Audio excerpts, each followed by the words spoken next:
ओम अज्ञानतिमिरन्धस्य ज्ञानाञ्जनशलाखया चक्षुरुन्मीलितं येन तस्मै श्रीगुरुवे नमः।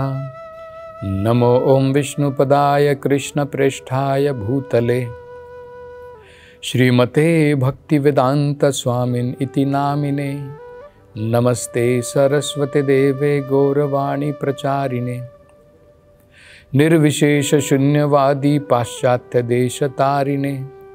जय श्री कृष्ण चैतन्य प्रभु नित्यानंद श्री अद्वैत गदाधर श्रीवासादि गौर भक्त वृंद। हरे कृष्णा कृष्ण कृष्ण हरे हरे, हरे राम राम राम हरे हरे। हरे कृष्ण। तो पिछला अध्याय हमने जो है समाप्त किया था। पिछली कथा में नारद मुनि जी ने राजा पुरंजन के लक्षणों के बारे में, कैसा वो अपना जीवन भोग रहा था, अपनी पत्नी के ऊपर पूर्ण रूप से मुग्ध होकर के अपनी सारी स्वतंत्रता उसने जो है खो दी थी। और हमने समझा था कि किसी प्रकार से, ठीक इसी प्रकार से हम आत्मा, हम जीव भी सब कुछ अपनी बुद्धि के, भौतिक बुद्धि के कहे अनुसार इस भौतिक संसार में कर रहे हैं। अब अगले अध्याय में नारद जी जो हैं प्राचीन बरही जी को ये कथा जो सुना रहे हैं, पुरंजन की कथा, तो आगे कहते हैं कि एक दिन क्या हुआ, ये राजा पुरंजन एक एडवेंचर करने बाहर निकल पड़ा। आपने सुना होगा ना, लोग एडवेंचर करने के लिए जाते हैं, कुछ रोमांचकारी काम करने के लिए बाहर जाते हैं। तो इसी प्रकार का रोमांचकारी कार्य करने के लिए ये राजा पुरंजन अब घर छोड़ करके बिना अपनी पत्नी को बताए हुए अब ये वन की तरफ निकल जाता है, फॉरेस्ट की तरफ जाता है, जंगलों की तरफ निकल जाता है। और जंगल की तरफ क्यों निकल रहा है? अब उसके मन के अंदर में जो है कुछ ऐसा काम करने के लिए है कि जंगल में जाकर के जानवरों को मारना चाहता है। तो ये कथा जो है अब नारद जी आगे बता रहे हैं कि एक बार ऐसा हुआ। तो ये वर्णन करते हुए बड़ा सुंदर वर्णन करते हैं कि ये जो पुरंजन राजा था ये कैसे बाहर निकला। रथ लिया इसने। कैसा रथ था? स्वर्ण रथ, गोल्डन चैरियट। तो स्वर्ण का बना हुआ रथ, और इसके ऊपर, रथ के ऊपर बहुत सारे अलंकार सजे हुए थे। सब सोने के अनेकों प्रकार के अलंकार इसके ऊपर सजे हुए थे। और इस रथ में क्या क्या था उसका वो विवरण दे रहे हैं, और उसको हम समझने का प्रयास करेंगे। ये रथ क्या है, ये रथ के ऊपर अलंकार क्या है, वो क्या क्या लेकर के जा रहा है राजा पुरंजन अपने साथ में जानवरों को मारने के लिए। अब जानवरों को मारने के लिए जा रहा है तो अपने साथ में धनुष और बाण तो लेकर के जाएगा। राजा जब शिकार के लिए जाता है, रथ के ऊपर घोड़ों के द्वारा खींच करके रथ के ऊपर जाता है और धनुष और बाण लेकर के जाता है। तो क्या क्या लेकर के जाता है, नारद जी पूरी जो है सूची बताते हैं, पूरी लिस्ट बताते हैं। और वो बड़ा महत्वपूर्ण है, उसका अर्थ समझना बाद में जो है बड़ा महत्वपूर्ण है, उसका अर्थ क्या होता है। तो देखिए क्या क्या बताते हैं। तो कहते हैं पुरंजन जो है धनुष और बाण लेकर के गया, उसके साथ में 11 सेनापति गए, 11 कमांडर। तो धनुष और बाण उसके क्या थे ये हम आगे समझेंगे। पहले उसकी सूची देख लेते हैं क्या क्या लेकर के गया। 11 सेनापति, 11 कमांडर। और जिस रथ के ऊपर वो बैठा था उसमें 5 घोड़े थे। उसको रथ को खींचने के लिए 5 घोड़े थे। और कहां पर गया वो? जिस जंगल को वो गया, जिस जंगल की तरफ वो गया, उस जंगल का नाम था पंचपृष्ठा। पंचपृष्ठा जंगल, उस वन में वो गया। जैसे हम वृंदावन को जाते हैं, वृंदावन तो भगवान का आध्यात्मिक जगह है, आध्यात्मिक वन है, वो कोई आम वन नहीं है। लेकिन राजा पुरंजन वृंदावन नहीं गया, वो कौन से वन को गया? पंचपृष्ठ वन को गया। तो ये पंचपृष्ठ वन क्या है, इसको भी हम समझने का प्रयास करेंगे। और उसने 2 बड़ी भयानक तीर, एरो जो है अपने साथ में ली। और ये जो रथ था, इसमें कितने पहिए थे? क्योंकि कई बार आप देखेंगे कई रथों में 4 पहिए होते हैं, व्हील, किसी में 5 होते हैं। इस रथ में 2 पहिए थे। तो घोड़ा आगे और 2 पहिए पीछे रथ के ऊपर। उस प्रकार के रथ के ऊपर सवार होके गया। और इसमें एक अक्षम था, जो उसको बोलते हैं ना एक्सेल। 2 पहियों के बीच में जो रॉड होती है उसको एक्सेल बोलते हैं। उसके ऊपर ही 2 पहिए चलते हैं। तो संस्कृत में उसको अक्षम कहते हैं, हिंदी में धुरा उसको कहते हैं। तो एक धुरा या एक अक्षम था, और उसने स्वर्ण का कवच पहना हुआ था। राजा जब जाता है तो कोई उसके ऊपर अटैक कर देगा, मान लो तलवार लेकर के, तो कवच होता है ना, कवच पहन के जाना पड़ता है। तो सोने का कवच इसने पहना हुआ था। और इसके रथ के ऊपर 3 ध्वज थे, 3 फ्लैग। जैसे हमारे भारत का फ्लैग है, उसमें 3 कलर हैं। इसके रथ के ऊपर 3 ध्वज थे। एक लगाम थी। अभी आपने देखा होगा, अगर रथ जो होता है घोड़ा, उसको कंट्रोल करने के लिए उसके नाक से एक रस्सी बांध करके जो है ड्राइवर उसको चलाता है। तो एक लगाम के साथ में इन 5 घोड़ों को जो है कंट्रोल कर रहा था। एक सारथी था, जो रथ को चलाने वाला है वो सारथी था। जैसे अगर आप देखेंगे भगवद गीता में अर्जुन ने अपना सारथी किसको बनाया? भगवान कृष्ण को बनाया। तो अगर हम भगवान कृष्ण को सारथी बना लें तो हमारा जीवन, अगर हम परमात्मा से डायरेक्शन लेंगे तो हमारा जीवन तो बदल जाएगा। तो सारथी तो परमात्मा ही है। ये हमारा शरीर रथ है, इसके अंदर में असली सारथी तो परमात्मा है। लेकिन अगर हम उनकी बातें सुनेंगे तो हमारा रथ सही रास्ते पर जाएगा। और अगर उनकी बातें नहीं सुनेंगे, हम अपने मन की बात करेंगे तो गलत रास्ते पर जाएगा। तो सारथी था उनके साथ में, रथ चलाने वाला। और क्या था? सारथी को छोड़ करके एक बैठने का स्थान था। तो जैसे आपने देखा होगा ना, रथ में महाभारत के युद्ध में अर्जुन के रथ के सारथी कौन थे? भगवान कृष्ण। और रथ में बैठने की जगह जो थी, वहां पर कौन बैठा था? अर्जुन। तो इसी प्रकार से हमारे शरीर के रथ के सारथी तो परमात्मा है, और हम लोग पास में यात्री की तरह बैठे हुए हैं। आत्मा भी एक ही हृदय के अंदर में परमात्मा भी है और आत्मा भी बैठी हुई है। अगर हम परमात्मा की बातें सुने तो ये रथ अच्छी जगह पर जाएगा, सही दिशा में जाएगा। और अगर हम सारथी की बात ना सुने, अपने मन मर्जी से रथ को चलाएं, तो फिर जो है अपनी बुद्धि की जो है भौतिक बुद्धि के बल पर इस रथ को चलाएंगे, तो फिर ये तो गलत दिशा में जाएगा।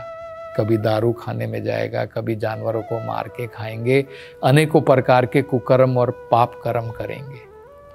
तो ये हमारे ऊपर निर्भर होता है।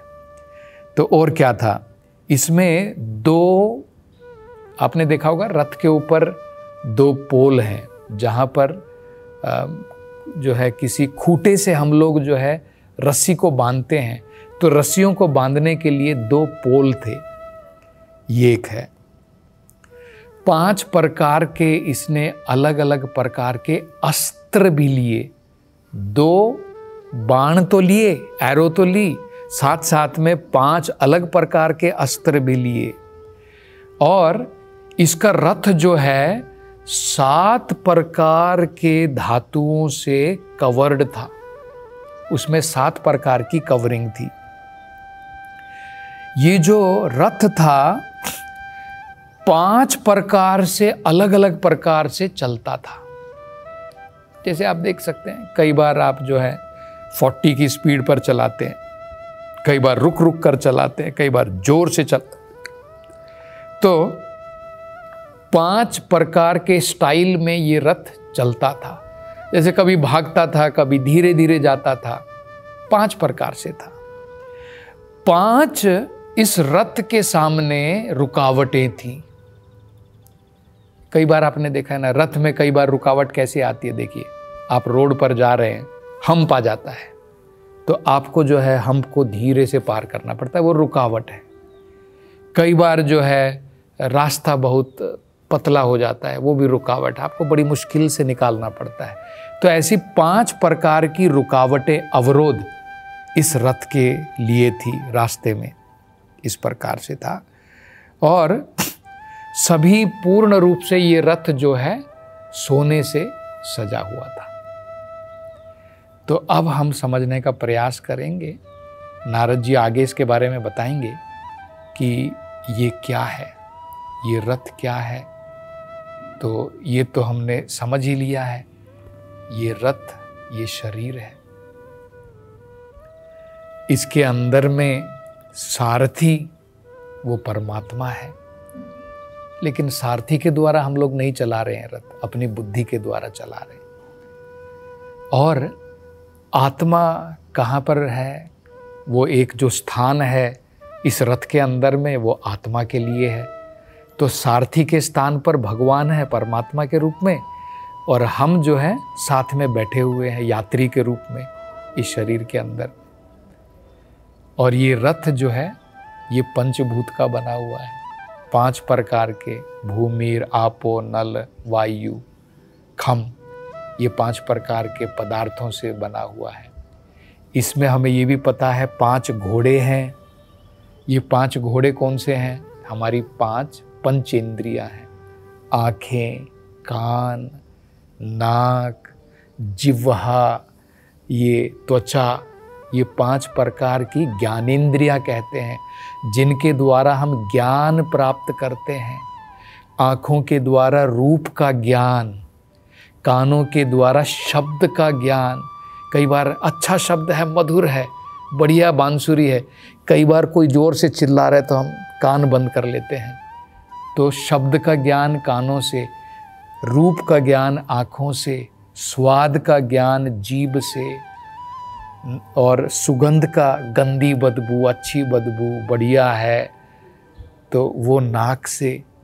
कुछ सॉफ्ट है, कुछ हार्ड है, अरे भाई मुझे कहाँ सुला दिया, ये तो ज़मीन बड़ी हार्ड है, वो कहाँ से मिलती है? त्वचा के द्वारा।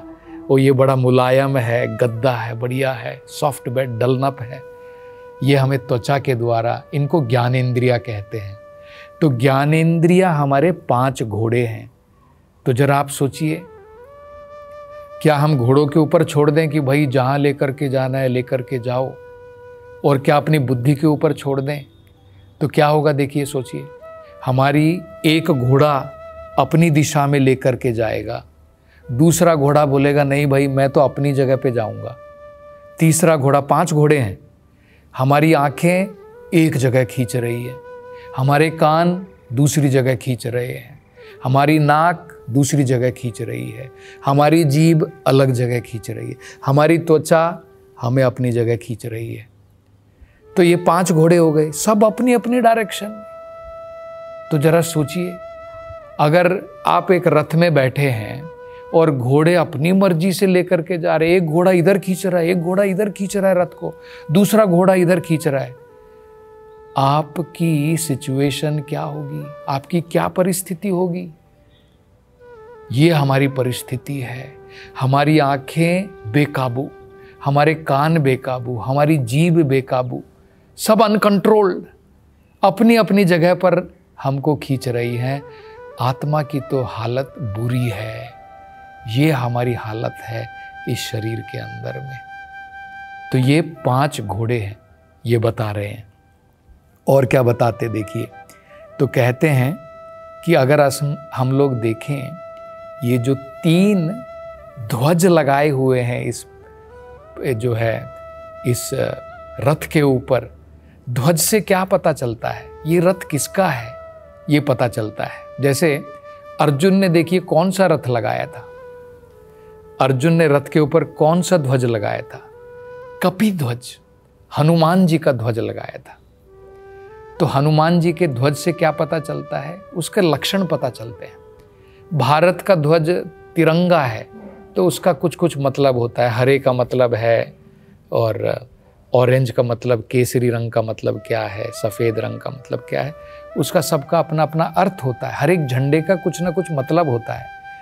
तो अर्जुन ने जो पताका, जो ध्वज लगाया था, कपि ध्वज, उसका अर्थ क्या था कि वो अर्जुन चाहते थे कि हनुमान जी आपने भगवान राम की सेवा की, मैं कृष्ण की सेवा में लगा हूँ, तो इसलिए आप मेरे जो है आपको मैं फॉलो करना चाहता हूँ।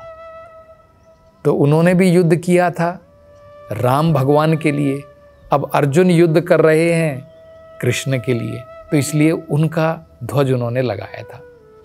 इसी प्रकार से शरीर के ऊपर 3 ध्वज है, मतलब ये शरीर 3 प्रकार के गुणों से प्रभावित होता है, सत्वगुण, रजोगुण, तमोगुण। तो जो व्यक्ति सत्वगुण से प्रभावित होता है उसके लक्षण अलग होंगे, जो व्यक्ति रजोगुण से प्रभावित है उसके गुण अलग होंगे, जो तमोगुण से है उसके लक्षण अलग होंगे, उसका शरीर अलग दिशा में जाएगा। तो रथ के द्वारा, रथ के ध्वज के द्वारा पहचान सकते हैं ये व्यक्ति कौन से डायरेक्शन में जा रहा है। भाई तमोगुण में अगर वो तमोगुण का फ्लैग है, उसका तमोगुण का ध्वज लगाया हुआ है, मतलब वो उसका जीवन जो है तमोगुण की तरफ जा रहा है, सो रहा है, आलसी है, काम नहीं करता है, जिम्मेदारी नहीं लेता है, दारू पीता है, मतलब तमोगुण के अनुसार अपना जीवन चला रहा है। रजोगुण बहुत गधे की भांति प्रयास करने में लगा है, लेकिन फल कुछ नहीं मिलेगा, सब कुछ एक दिन चला जाएगा, लेकिन फिर भी गधे की भांति बहुत परिश्रम कर रहा है। ये रजोगुण का प्रभाव है। सत्वगुण का मतलब जितना चाहिए उतना प्रयास करना, शरीर का जितना उसका मेंटेनेंस है उससे ज़्यादा नहीं। तो ये जो है बताया जाता है, और इसके बारे में चर्चा हम अगली कथा में करेंगे। हरे कृष्ण।